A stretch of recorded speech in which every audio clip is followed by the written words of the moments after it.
खुदावंद यीशु मसीह के अजीम जलाली बाबरकत नाम में आज सुबह आप सब की खिदमत में सलाम अर्ज़ करता हूँ।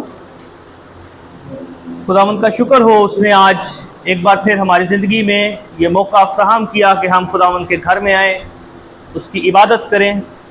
आइए हम सब कलाम की ताज़ीम में अपने कदमों पर खड़े होंगे। इब्तदाई हवाला तलावत किया जाएगा मत्ती की इंजील, उसका 11वां बाब, उसकी 28वीं आयत से लेकर 30वीं आयत तक। मत्ती की इंजील, उसका 11वां बाब, उसकी 28 ता 30 आयत। खुदावंद के कलाम में यूँ लिखा है, ए मेहनत उठाने वालों और बोझ से दबे हुए लोगों, सब मेरे पास आओ, मैं तुमको आराम दूंगा। मेरा जुआ अपने ऊपर उठा लो और मुझसे सीखो, क्योंकि मैं हलीम हूं और दिल का फरोतन, तो तुम्हारी जानें आराम पाएंगी, क्योंकि मेरा जुआ मुलायम है और मेरा बोझ हल्का। खुदावंद के पाक कलाम के पढ़े, सुने और समझे जाने के वसीला से हम सबको बरकत मिले। आमीन। तशरीफ रखिए। मेरे अजीजों, इस हवाले की रोशनी में आज हम जिस मजमून पर गौर करेंगे वो है इलाही आराम की दावत।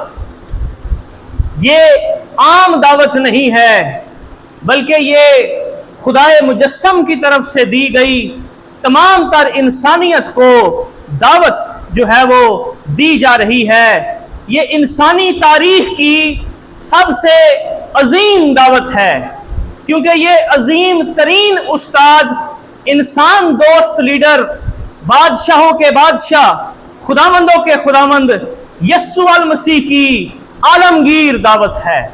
ये एजाज, ये शर्फ और एक बाइख्तियार दावत है, क्योंकि ये मुख्तार कुल, हाकम कुल, अलीम कुल, बसीर कुल, कादर मुतलिक खुदावंद यस्सु अल मसीह की जानिब से दी गई तमाम नस्ल इंसानी को इलाही आराम की दावत है। और ये मोहब्बत से भरी हुई दावत है। किसी मजहब, नस्ल, नसब, पेशे या खित्ते से भी आपका ताल्लुक क्यों ना हो, हर वो शख्स जो जिंदगी में किसी बोझ के नीचे दबा हुआ है, जो जुए के तले जिंदगी गुजार रहा है, जो कराह रहा है, जो थक चुका है, जो टूट चुका है, जो शिकस्त और मायूसी का शिकार है और वो आराम चाहता है, वो बहाली चाहता है, वो अपने लाइफस्टाइल से उकता चुका है, बेजार आ चुका है और तशफ़ी और इत्मीनान चाहता है, उसके लिए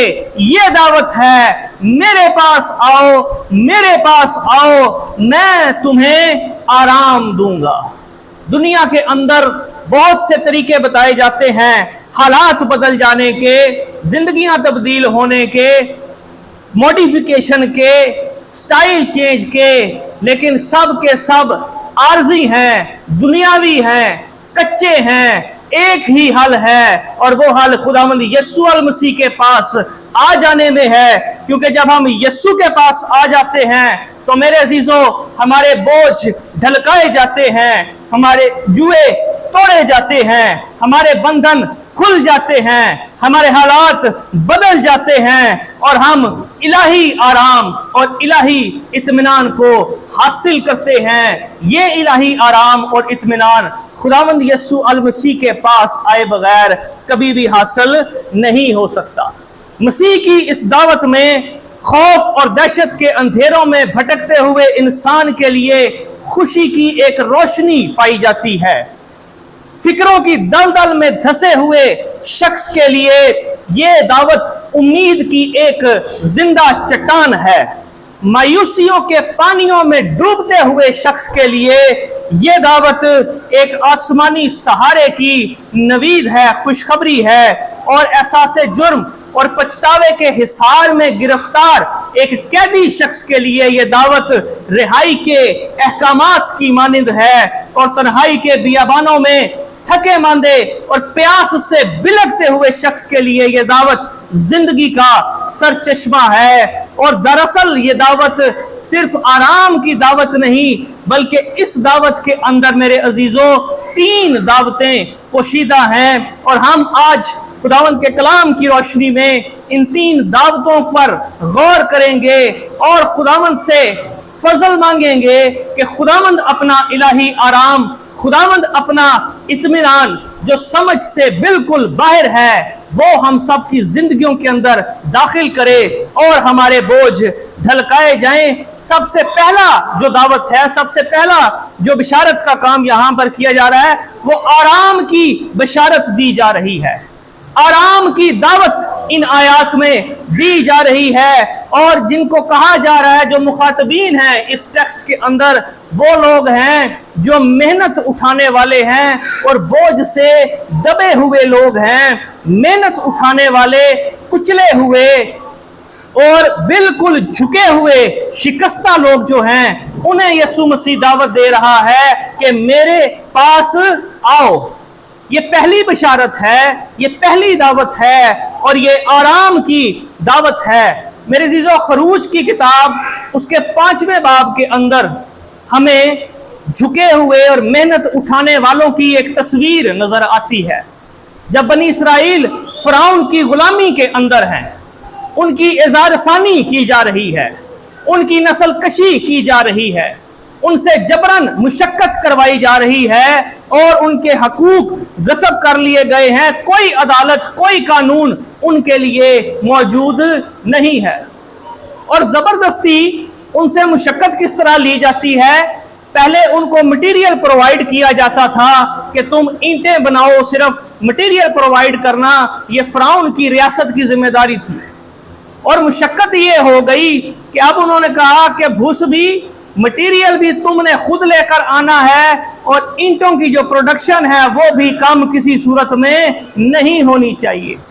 और लिखा है कि बनी इसराइल कराहने लगे और इधर उधर भटकने और फिरने लगे, मारे मारे फिरने लगे कि मटेरियल कहाँ से पूरा किया जाए, मटेरियल पूरा कर लिया जाए। तो फिर उसके बाद तामीर के लिए उनके अंदर कुव्वत बाकी नहीं रहती थी और फिर उन्हें जबरदस्ती कोड़े मारे जाते थे, जुल्म किया जाता था और उनसे सख्त मेहनत करवाई जाती। ये गुनाह का बोझ हम पर आ जाता है, ये एक इख्तियार हम पर आ जाता है और हम फिरौन के जुए के नीचे आ जाते हैं और हमारी भी हालत कई दफा ऐसी ही हो जाती है जैसी बनी इसराइल की थी। वो कराहने लगे, एक घुटन उनके अंदर, एक गुस्सा उनके अंदर, एक बेचैनी और मायूसी उनके अंदर आ चुकी थी। मेरे अजीजों, ये सख्त मेहनती और बोझ से दबे हुए लोग हैं। आखिर ये बोझ आता कहां से है? ये बोझ इंसान की जिंदगी में दाखिल कहां से हुआ? इंसान को खुदा ने अपनी सूरत और शबीह पर पैदा किया, इंसान को खुदा ने कामल पैदा किया, लेकिन जब इंसान ने गुनाह कर लिया, खुदा उससे जुदा हो गया। जब खला आ गई, उस खला के अंदर ये अबलीस दाखिल होता है, फिरौन दाखिल होता है, गुनाह दाखिल होता है और गुनाह एक बहुत बड़ा बोझ है जिसे हर एक इंसान आज अपने ऊपर उठाए फिरता है। गुनाह एक बहुत बड़ी एक मजदूरी है जिसे चुकाया जा रहा है और चुकाया जाता रहेगा। आज हम में से भी हर एक शख्स किसी ना किसी फिरौन के जुए के नीचे जिंदगी गुजार रहा है। गुनाह के ताल्लुक से देखिए ये किस तरह से एक बहुत बड़ा बोझ है। ज़बूर 38 उसकी 3री और 4थी आयत पढ़िएगा भाई। हम किस बोझ के नीचे हैं कि यीशु मसीह हमें दावत दे रहा है कि इस बोझ से निकलने के लिए मेरे पास आओ। गुनाह का बोझ पहला, तेरे कहर के सबब से मेरे जिस्म में सेहत नहीं, मेरे जिस्म में सेहत नहीं और मेरे गुनाह के बायस मेरी हड्डियों को आराम नहीं, हड्डियों को आराम नहीं, बेकरारी बेचैनी की हालत। ज़बूर नवीस बयान करे गुनाह हमारे साथ ये सलूक करता है। क्योंकि मेरी बदी मेरे सर से गुजर गई, मेरे सर से गुजर गई और वो बड़े बोझ की मानिंद है।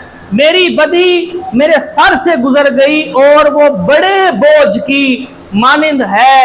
سب نے گناہ کیا، سب خدا کے جلال سے محروم اور اس بڑے بوجھ کے نیچے ہیں. یہ انسانیت کی تصویر ہمیں ان آیات میں نظر آتی ہے. اور پڑھیے آگے، 6 آیت پڑھیے گا. میں پر درد اور بہت جھکا ہوا ہوں. میں بہت جھکا ہوا ہوں. یہ جو بوجھ میرے اوپر ہے اس کی وجہ سے میں بہت جھکا ہوا ہوں. 8ویں آیت پڑھیے گا. میں نحیف اور نہایت کچلا ہوا ہوں. نحیف اور نہایت کچلا ہوا ہوں. یہ گناہ کی حالت ہے، یہ گناہ کا بوجھ ہے، یہ گناہ کا نتیجہ ہے جو انسانوں کے اوپر ہے. اور آج بھی بہت سے خاندان، بہت سے انسان اس گناہ کے بوجھ کے نیچے کرا رہے ہیں، آہیں بھر رہے ہیں. وہ جھکے ہوئے ہیں، وہ نحیف ہیں اور وہ کچلے جا رہے ہیں. ان سب کے لیے یسوع مسیح کی دعوت ہے، اے سب محنت اٹھانے والوں اور بوجھ کے نیچے دبے جھکے کچلے ہوئے انسانوں، میرے پاس آؤ، میں تمہیں آرام دوں گا. آرام یسوع مسیح کے پاس ہے. انسان کی یہ تصویر ہے. گناہ، ایک مسلسل بے قراری، احساس جرم، تنہائی اور پچھتاوا، ان تمام چیزوں کا بوجھ ہماری زندگی کے اوپر لے کر آتا ہے. یہ کئی قسم کے فرعون ہیں جو آج بھی ہماری زندگیوں پر حکومت کرتے ہیں. گناہ کی وجہ سے میرے عزیزو بیماری ایک بہت بڑا بوجھ بن کر ہمارے اوپر مسلط ہو جاتی ہے. آج زندگیوں کے اندر، خاندانوں کے اندر بیماریاں ایک ایسی بوجھ بن جاتی ہے کہ سارے کا سارا خاندان بھی مل کر اس بوجھ کو ہینڈل یا ٹیکل نہیں کر سکتا. مصیبت بن جاتی ہے.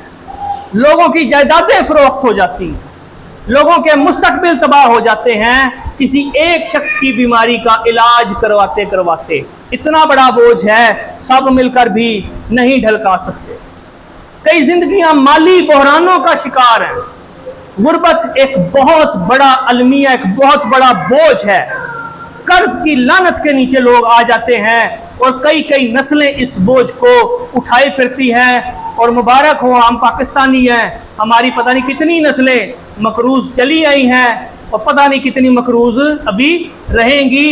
ہم سب پاکستانی اس بوجھ کے نیچے زندگی گزار رہے ہیں. خاندانی تنازعات، میاں بیوی اور رشتہ دار آپس میں لڑائی جھگڑا، یہ کیا ہے؟ یہ خاندانی تنازعات کا بوجھ جو گناہ کی وجہ سے ہماری زندگیوں میں آ جاتا ہے.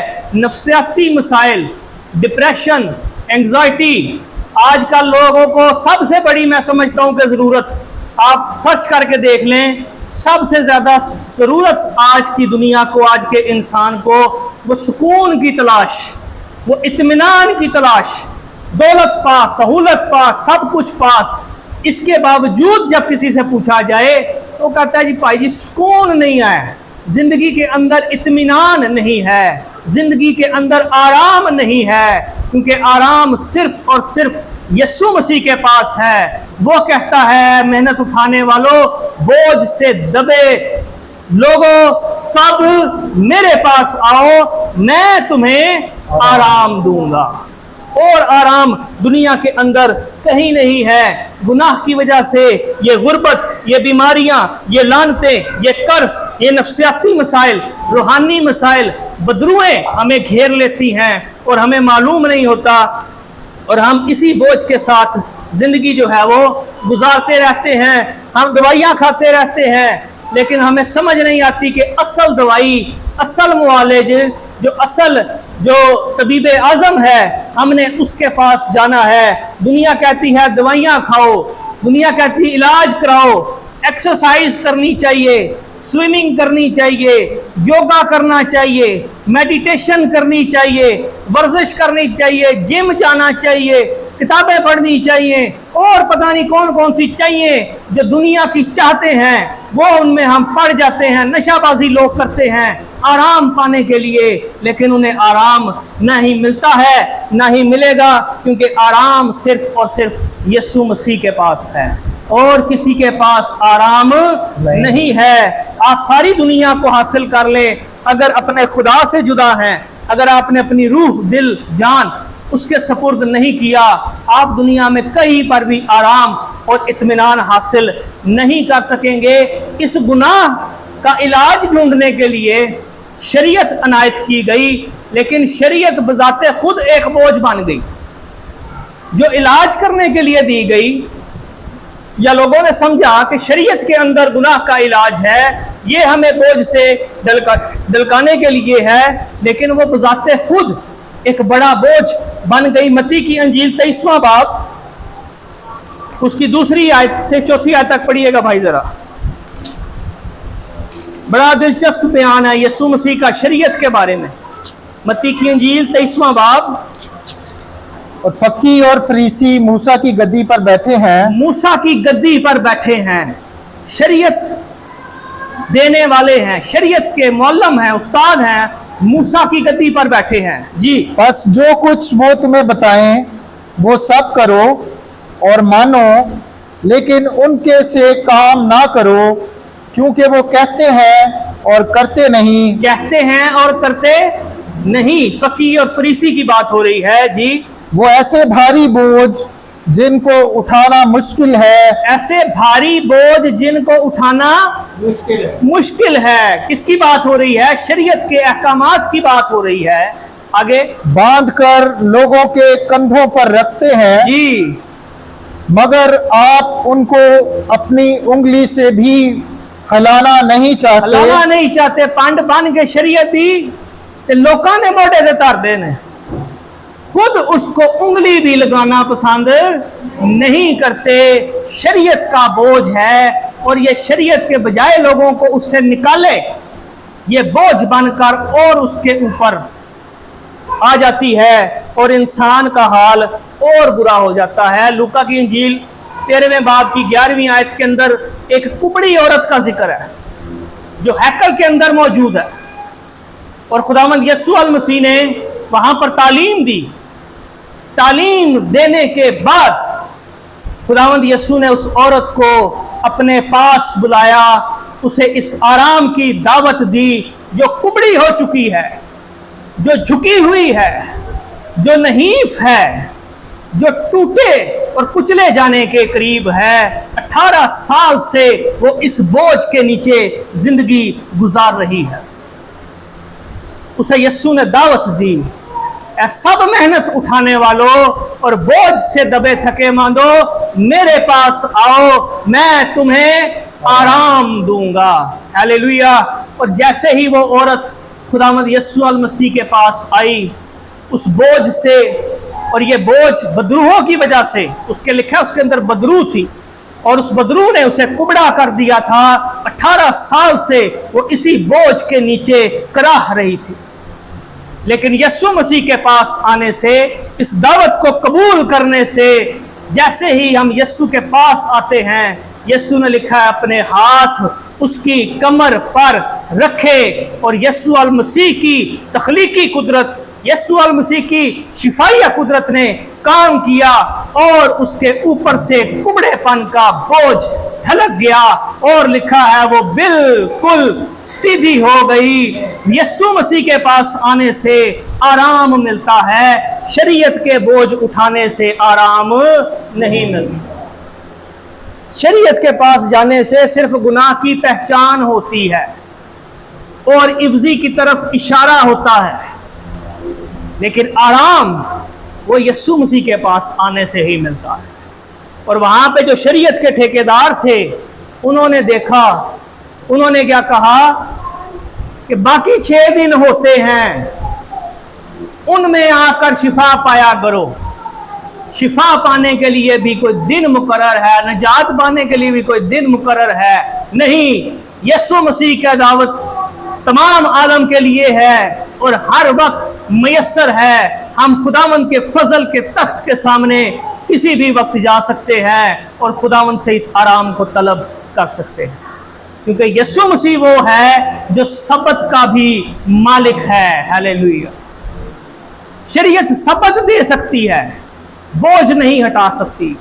फतवे जारी कर सकती है, बोझ नहीं उतार सकती, शिफा नहीं दे सकती, और सिर्फ इल्जाम तराशियां और नुक्ता चीनियां कर सकती है।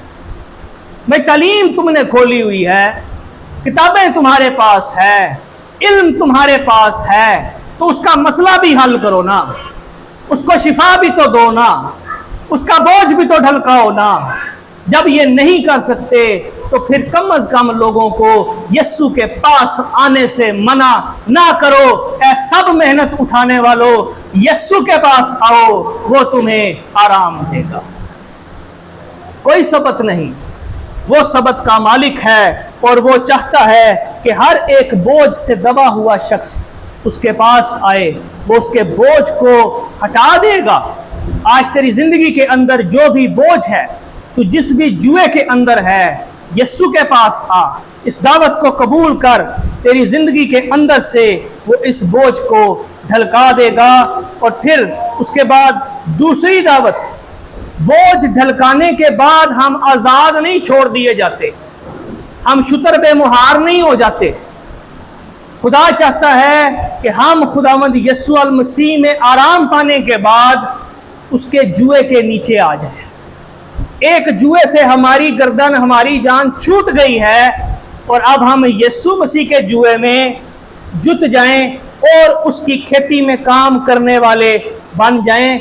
दूसरी बात, जो दूसरी दावत है, वो यस्सु मसीह की खिदमत का एजाज है जो इन आयात में दिया जा रहा है। मेरा जुआ अपने ऊपर उठा लो, मेरा जुआ अपने ऊपर उठा लो। यीशु ने ये नहीं किया कि आपको उससे से निकाला, वहां से आप निकल आए, निजात हासिल कर ली, आराम हासिल कर लिया, और उसके बाद हम फ्री हैं, उसके बाद हम आजाद हैं।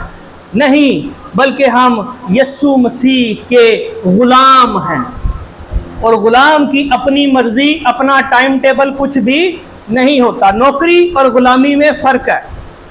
नौकर जो होता है वो 8 घंटे का, 10 घंटे का, 12 घंटे का, जितना ज्यादा उसके ऊपर काम करेगा उसको ओवर टाइम दिया जाएगा, उसकी सैलरी डिफाइंड है, उसका टाइम डिफाइंड है, जितना उसकी छुट्टियां डिफाइंड है, उसकी अपनी भी लाइफ स्टाइल है, उसकी अपनी भी जिंदगी है, उसकी फैमिली है। गुलाम का कुछ भी अपना नहीं होता, वो मालिक की मर्जी के मुताबिक चलता है, उसकी बीवी बच्चे भी, उसकी नस्ल भी उसकी गुलाम होती है, गुलामी के अंदर। और हमने जब मसीहा की गुलामी को हम एक्सेप्ट करते हैं, इसका मतलब ये है कि ऐ मसीहा, तूने मुझे आज़ाद किया है, तूने मुझे अपने खून से खरीद लिया है, अब मैं तेरा नौकर नहीं हूं कि 8 घंटे तेरी मर्जी से गुजारूंगा, बाकी 8 मैं अपनी मर्जी से गुजारूंगा। नो, अब मैं तेरा गुलाम हूं, मेरी फैमिली भी तेरी गुलाम है। अब जिस तरह तू चाहेगा मैं वैसी जिंदगी गुजारूंगा। ये क्रिश्चियन लाइफस्टाइल, जब तक ये लाइफस्टाइल हम नहीं अपनाएंगे तो मेरे अजीजों, हमारी निजात में वो शादमानी नहीं रहेगी, वो फतह नहीं रहेगी, हम कायम नहीं रहेंगे। यही अलमिया है आज हमारे साथ कि निजात पाने के बाद बहुत से लोग, बहुत से खादम दोबारा पुराने जुए के अंदर अपने आप को दे देते हैं, जिसकी वजह से शिकस्त, नीम गर्मी और फतह से महरूम रूहानी जिंदगी जो है वो हमारा मुकद्दर बन जाती है। यीशु ने कहा है कि आराम मैं दूंगा, इस जुए से, इस बोझ से तुम्हें हटाऊंगा, लेकिन तुम्हें इसके बाद मेरे जुए में जुतना है। ये एक खेत के अंदर काम करने वाले बैल की तस्वीर है। पहले मैं पुराने जुए बता दूं कि किस तरह से हम पुराने जुओं में चले जाते हैं। कुछ जुओं की लिस्ट है। पहला पतरस देखिए, पहला पतरस उसका 4था बाब, उसकी 3री आयत। लोग आराम पाते हैं, लेकिन फिर उसके बाद दोबारा से वही काम शुरू कर देते हैं जिनसे निकाले गए, और फिर कहते हैं कि ये बरकतें कलाम में जो लिखी हैं साड़ी जिंदगी च क्यों नहीं पे आंदा। फिर दोबारा से बीमारियां, बदरुएं और शिकस्त क्यों आ जाते हैं। 4थे बाब की 3री आयत देखिए, बल्कि 2री आयत से भाई पढ़िएगा। ताकि आइंदा को अपनी बाकी जिस्मानी जिंदगी जी आदमियों की ख्वाहिश के मुताबिक ना गुजारे। आदमियों की ख्वाहिश के मुताबिक आइंदा की जिंदगी, पहले की जिंदगी जो गुजर गई। जब यस्सु के पास आ गए, نجات حاصل کر لی، یسوع کو قبول کر لیا، تو اب آئندہ کی جو زندگی ہے وہ انسانوں کی خواہشوں کے مطابق نہیں گزارنی، جی، بلکہ خدا کی مرضی کے خدا کی مرضی کے مطابق۔ ہیلیلویا۔ اس واسطے کہ غیر قوموں کی مرضی کے موافق کام کرنے اور شہوت پرستی، یہ رکیے گا، یہ لسٹ دیکھ لیں، غیر قوموں کی مرضی کے موافق کام کرنے۔ آپ جہاں پر رہتے ہیں، جہاں پر کام کرتے ہیں، آپ کی ایک کرسچن آئیڈینٹی ہونی چاہیے۔ غیر قومیں آپ کو دیکھ کر خداوند یسوع کے نام کی عزت اور جلال کا باعث بنے۔ آپ کے کردار سے یسوع کی خوشبو آنی چاہیے۔ آپ زمین کا نمک ہیں، آپ دنیا کا نور ہیں۔ اگر آپ وہاں پر رہ کر دنیا کے اور ان کے کاموں کے موافق کام کر رہے ہیں، ان کی خواہشوں کے موافق کام کر رہے ہیں، تو ابھی تک آپ پرانے جوئے کے اندر ہیں اور آپ پرانے بوجھ کے اندر نیچے دوبارہ اپنے آپ کو لے کر آ رہے ہیں۔ غیر قوموں کی مرضی کے موافق نہیں۔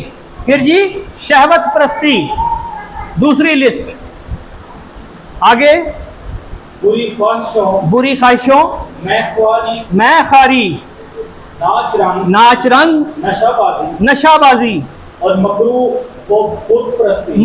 بت پرستی میں جس قدر ہم نے پہلے وقت گزارا، جی وہی بہت ہے، ابھی بڑی کھے کھا رہی ہے، بہت ہم نے اس میں وقت اپنا ضائع کر لیا۔ ان تمام کاموں میں یہ جو لسٹ دی گئی ہے، یہ وہ تمام جوئے ہیں، یہ وہ تمام بوجھ ہیں جو خداوند یسوع المسیح نے ہم پر سے اتار دیے۔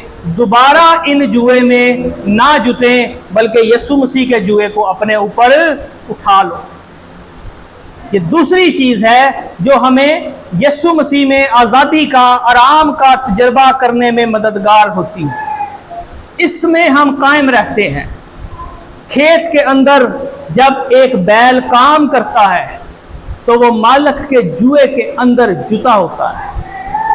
جب تک وہ کھیت میں رہے گا، وہ کام کرتا رہے گا، اس کی عزت ہوگی، اس کی شان ہوگی، اودیاں ٹورا ہوں گی، اس کو قدر کی نگاہ سے دیکھا جائے گا۔ کام کر رہا ہے یہ بیل، یہ زمین کو میں ہل چلا رہا ہے، یہ محنت کر رہا ہے۔ گلے کی افزائش بیل کے زور سے ہے، انسان کی کتاب میں لکھا ہے، لیکن جہاں پر بیل نہیں وہاں پر چرنی بالکل صاف ہے۔ تو بیل جب تک خدا کی مرضی کے مطابق اس کی کھیتی میں کام کرتا رہے گا، تب تک اسے قدر کی نگاہ سے دیکھا جائے گا، اس کی حفاظت کی جائے گی، اس کی فکر کی جائے گی، اسے خوراک مہیا کی جائے گی کہ بھائی تو کم کرنا ہے، زور لگا رہا ہے، اس کو خوراک دی جائے، اس کو پانی دیا جائے، ہر طرح سے اس کی کیئر جو ہے وہ کی جائے گی۔ یہ سب کام کب ہوں گے؟ جب تک بیل اس جوئے کے اندر مالک کی فرما برداری اور تابع داری میں اس کی مرضی کے مطابق کھیت میں کام کر رہا ہوگا۔ اور ایک بیل جو آوارہ ہے، اس سے لوگ ڈریں گے، اس کو لوگ پکڑیں گے، اس کی کوئی قدر نہیں کرے گا، اس کو پتھر ماریں گے، اور بڑی ہوگی تو پکڑ کے اس کو ذبح کر کے پارٹی کریں گے۔ اس وجہ سے مسیح میں آزاد ہونے کا مطلب آوارہ بے مقصد زندگی گزارنا نہیں ہے، بلکہ خداوند میں رہتے ہوئے اپنی رویا کے مطابق خداوند کی کھیتی میں کام کرنا، یہ ہماری زندگی کا مقصد ہے۔ مالک کی مرضی کو پورا کرنا، اس کے مفادات، اس کی دلچسپی کا خیال رکھنا، یہ ہمیں سب کچھ ملتا ہے۔ اور جب ہم خداوند کی کھیتی میں کام کرتے ہیں تو میں نے بتایا ہمیں کیئر بھی ملتی ہے، ہمیں عزت بھی ملتی ہے، ہمیں خوراک بھی ملتی ہے، ہر وہ چیز جو بیل کی ضرورت ہے وہ کھیت سے پرووائڈ کی جاتی ہے۔ مالک خود کھیت کے بیل کی عزت کرتا ہے۔ جو میرے باپ کی خدمت کرتا ہے، جو میری خدمت کرتا ہے، باپ اس کی عزت کرتا ہے۔ اور یہ بہت بڑا شرف، بہت بڑا اعزاز، میں کہتا ہوں دنیا کے جتنے بڑے بھی ٹائٹل ہیں اس میں سب سے بڑا عظیم ٹائٹل یہ ہے کہ یہ شخص مسیح کا خادم ہے، یہ شخص مسیح کی کھیتی میں کام کرنے والا ہے۔ اور یہ دعوت ہم سب کے لیے ہے۔ یاد رکھیے کہ صرف اور صرف ایک پاسٹر ہی خدمت نہیں ہے، खिदमतें तो तरह तरह की हैं, नेमतें तरह तरह की हैं, तासीरें तरह तरह की हैं, और हम सब जब अपनी अपनी खिदमत के मुताबिक काम करते हैं खुदावंद की खेती में, तो खुदावंद का खेत सरफराज होता है, आबियारी होती है और बहुतों के लिए खुराक फ्राहम होती है। इसलिए हमें अपने बुलावे के लायक अपनी खिदमत को पहचानते हुए बड़ी फरमाबरदारी के साथ खुदावंद के खेत में काम करने की ज़रूरत है। तब हमारी आसमान से इज्जत होगी और हम मुसलसल इस इलाही आराम के अंदर खुदावंद की तौफीक से, उसके फजल से जुड़े रहेंगे। तीसरी दावत जो इसमें पाई जाती है वो है शागिर्दियत की दावत। मुझसे सीखो। सबसे पहले मेरे पास आओ, मैं तुम्हें आराम दूंगा। आराम की दावत, आराम मिल गया। इसके बाद मेरा जुआ अपने ऊपर उठा लो, खिदमत की दावत। और तीसरी जो दावत दी जा रही है वह मुसलसल उसके साथ रहने की है, उसकी मानिंद बनने की है। शागिर्दियत की दावत दी जा रही है। लिखा है मुझसे सीखो। हालेलुया। उस्ताद खुद अपने आप को पेश कर रहा है, मुझसे सीखो। यीशु मसीह से सीखना शुरू करें तो हमें कई जिंदगियां गुजर जाएंगी, लेकिन यीशु मसीह की ज़िंदगी के कई पहलू फिर भी हम पर बंद के बंद ही रहेंगे।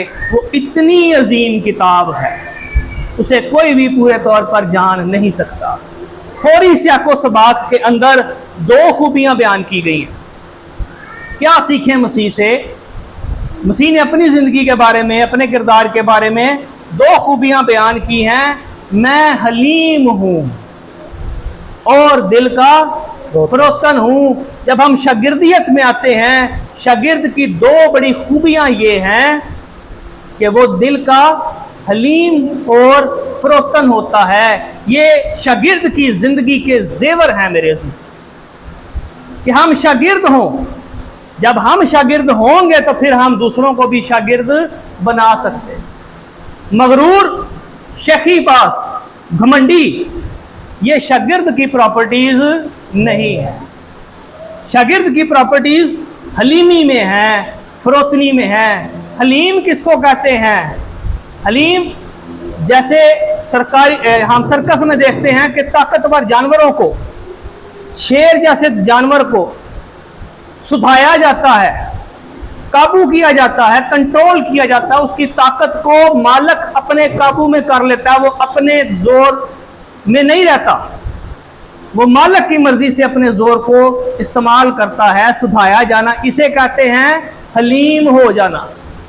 ताकत में होने के बावजूद अपने इख्तियार को, ताकत को इस्तेमाल ना करना, बल्कि अपने ताकत को, अपनी लियाकत को, अपनी खूबी को अपने मालिक की मर्जी के ताबे कर देना, इसे हलीमी कहते हैं।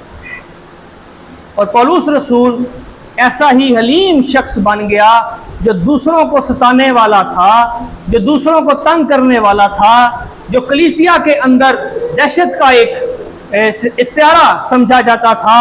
जब खुदावंद का शागिर्द हो गया तो उसने अपनी सारी ताकत यीशु मसीह के कदमों में रख दिया और फिर कहता है, जो मुझे ताकत बख्शता है। मैं अपनी ताकत से नहीं, पहले अपनी ताकत थी तो कलीसिया को सताता था, लेकिन अब वो यीशु की ताकत पर भरोसा करता है, वो रूह कुद्स की कुव्वत पर भरोसा करता है। कहता है, जो मुझे ताकत बख्शता है उसमें मैं सब कुछ कर सकता हूं। ये हलीमी है। फिलिपियों के खत में कहता है, मैं तुम्हारी खातिर मुझे अपना खून भी बहाना पड़े तो मैं तैयार हूं। जो कलीसिया का खून बहा रहा था, यीशु मसीह के जुए में आने के बाद, यीशु मसीह को पहन लेने के बाद, उसकी खिदमत में आने के बाद, उसकी दावत को कबूल करने के बाद कहता है कि अब मैं तुम्हारा खून नहीं बहा सकता, बल्कि तुम्हारी खातिर मुझे अगर अपना खून भी बहाना पड़े मैं उसके लिए भी तैयार हूं। ये हलीमी है। अपने इख्तियार को छोड़ देना, पीछे हट जाना, मसलूब कर देना। यीशु मसीह ने कहा, जब तक कोई अपनी सलीब ना उठाए, मेरे पीछे ना हो ले, मेरा शागिर्द नहीं हो सकता। कई दफ़ा हम बीमारियों को सलीब कहते हैं। वो मुसीबत आ जाए तो हम कहते हैं सलीब चुकी है जी ऐसी। اب بیماری سلیب نہیں ہے، پھر ہم تو سب کو دعا کرنی چاہیے، اگر بیماری اور مصیبتیں اور بدرویں یہ سب سلیبیں ہیں پھر تو ہم اٹھائے پھریں ان کو، ہمیں دعا کرنی چاہیے کہ ہم یسوع کے سب سے جنہوں زیادہ بیماریاں نے وہ بہتا کو یسوع کا شاگرد ہے، ایسی بات نہیں ہے۔ سلیب کیا ہے؟ سلیب اپنے حق سے دستبردار ہو جا۔ یسوع مسیح نے صلیبی موت گوارا کی، لکھا ہے وہ جو خدا کی صورت پر تھا، اس نے اپنے آپ کو خدا ہونے کے اس قبضے میں رکھنے کی چیز نہ جہاں بلکہ اپنے آپ کو خالی کر دیا، خادم کی صورت اختیار کی اور اپنے آپ کو صلیب کے حوالے مصلوب کر دیا، ان کے حوالے کر دیا، مصلوب صلیبی موت گوارا کی۔ صلیبی موت گوارا کرنے کا مطلب ہے انتہائی لعنت اور تحقیر آمیز موت تک اپنے آپ کو پست حلیم کر دیا۔ ہم خدا ہونے کے سلسلے میں کوئی نہیں چھوڑتے، اسی خدا بننا چاہنے ہیں، اور وہ جو خدا تھا اس نے اس کو چھوڑ دیا، اس نے اس قبضے کو میں رکھنے کی چیز نہ جانا اپنے آپ کو حلیم کیا، خداوند کی مرضی کے، باپ کی مرضی کے تابع دار ہو گیا ہے، فروتن کر لیا ہے۔ یہ حلیمی ہے، یہ فروتنی ہے، اسے مصلوب ہونا کہتے ہیں۔ اس لیے یسوع مسیح نے کہا کہ جب تک تم اپنی وہ انا کو، اپنے غرور کو مصلوب نہیں کر دیتے پولس رسول کی طرح، وہ کہتا ہے اب میں زندہ نہ رہا بلکہ مسیح مجھ میں زندہ ہے، اور اس نے اپنی جسم کی خواہشوں رغبتوں سمیت اپنے آپ کو صلیب پر کھینچ دیا۔ یہ مصلوبیت ہے، یہ ہر روز اٹھانی پڑتی ہے، ہر روز کوئی نہ کوئی دماغ میں ایک لہر اٹھتی ہے، اور میں یہ، میں وہ، میں ایسے کر دوں گا، میں ویسے۔ ہر روز اس خواہش کو مصلوب کرنا ہے کہ میں کچھ بھی نہیں ہوں تیرے سوا، روح آ، تو آ۔ جب ہم اس مصلوبیت کی سپرٹ کے ساتھ، اس حلیمی کی سپرٹ کے ساتھ خداوند کے حضور کام کرتے ہیں تو خداوند کا روح ہمارے ساتھ کام کرتا ہے اور ہم فتح سے بڑھ کر غلبہ میرے عزیزوں حاصل کرتے ہیں۔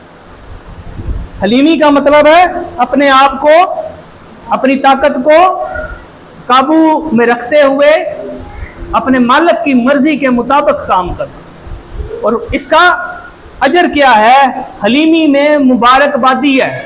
متی کی انجیل 5ویں باب کی 5ویں آیت میں لکھا ہے مبارک ہے وہ جو حلیم ہیں، وہ مبارک ہیں، اس میں مبارک مندی ہے۔ مبارک ہے وہ جو حلیم ہیں کیونکہ وہ زمین کے وارث ہوں گے۔ ہاللیلویہ۔ دوسری کوالٹی لکھی ہے فروتنی، اپنے آپ کو مکمل عاجز کر دینا، کامل سپردگی میں دے دینا، اپنے آپ کو جتنا نیل ڈاؤن کر سکتے ہیں میکسیمم نیل ڈاؤن کر دینا۔ یہ فروتنی کا مطلب ہے کہ مالک کی مرضی کے لیے اپنے آپ کو کسی بھی حد تک جھکا دینا، یہ فروتنی کا مطلب ہے، انتہائی نیچے چلے جانا۔ اس کا بھی اجر ہے۔ پہلا پطرس 5ویں باب کی 6 آیت پڑھیے گا، حلیم زمین کے وارث ہوں گے اور وہ مبارک کہلائے جائیں گے۔ فروتنی میں کیا ملے گا جی ہمیں؟ اتنا نیچے جانے کا فائدہ کیا؟ پس خدا کے کبھی ہاتھ کے نیچے، کبھی ہاتھ کے نیچے فروتنی سے رہو، فروتنی سے رہو۔ پھر کیا ہوگا؟ تاکہ وہ تمہیں وقت پر سر بلند کرے۔ وقت پر سر بلند کرے گا۔ فروتنی میں ہماری سربلندی اور سرفرازی کا راز چھپا ہوا۔ مغرور شیخی باز لکھا ہے خدا مغرور کا مقابلہ کرتا ہے۔ جس کے مقابلے میں خدا اتر آئے، کیا وہ شخص قائم رہ سکتا ہے؟ کیا وہ لوگ، وہ قوم، وہ کوئی بھی پارٹی، وہ کوئی بھی گروپ وہ قائم نہیں رہ سکتا جو مغرور اور شیخی باز اور گھمنڈی ہے، جو اپنی طاقت پر اتراتا ہے، لیکن جو اپنی سب کچھ مسلوب کر دیتا ہے، خدا کی طاقت پر توکل کرتا ہے، لکھا ہے وہ وقت پر سرفراز کیا۔ فروتنی کے ساتھ خداوند کے قوی ہاتھ کے نیچے رہ کر خدمت کرتے رہو، وقت پر سرفراز کی۔ یعقوب کا خط 4 باب کی 10ویں آیت بھی پڑھ لیجیے گا۔ خداوند کے سامنے فروتنی کرو، وہ تمہیں سر بلند کرے گا۔ ہاللیلویہ۔ تم فروتنی کرو گے، وہ تمہیں سر بلند کرے گا، سرفراز کرے گا، फरोतनी के अंदर सरबुलंदी है, फरोतनी के अंदर सरफराजी है, क्योंकि यस्सु मसीह ने भी जब अपने आप को हलीम और फरोतन कर दिया तो लिखा है उसने उसे वो नाम बख्शा जो सब नामों से आला है, जिसके आगे हर एक घुटना झुकेगा, खा आसमानियों का हो, खा जमीनियों का हो, खा उनका जो जमीन के नीचे हैं, और हर एक जुबान ये इकरार करेगी कि यस्सु ही खुदावंद है। हालेलुया। ये यस्सु की सरफराजी है। और जब हम फरोतनी के साथ खुदावंद की खिदमत करेंगे, जब हम खुदावंद के तख्ते अदालत के सामने जाएंगे, हमें भी सरफराजी अनायत की जाएगी, हमें भी ताज पहनाए जाएंगे, हमें भी सफ़ेद रास्तबाजी का जामा पहनाया जाएगा, और हमारे लिए आसमान पर बड़ी ज़ियाफ़त में बड़ी खुशी का एहतमाम किया जाएगा। हालेलुया। तो ये 3 दावतें हैं, हमने किस तरह से अपनी ज़िंदगी को खुदावंद के हुक्मों के, उसके कलाम के ताबे करना है। सब मेहनत उठाने वालों और बोझ से दबे लोगों, मेरे पास आओ, मैं तुम्हें आराम दूंगा, मुझसे सीखो, क्योंकि मैं दिल का हलीम और फरोतन हूँ, तो तुम्हारी जानें आराम पाएंगी। हालेलुया। आइए हम अपने सरों को झुकाएं।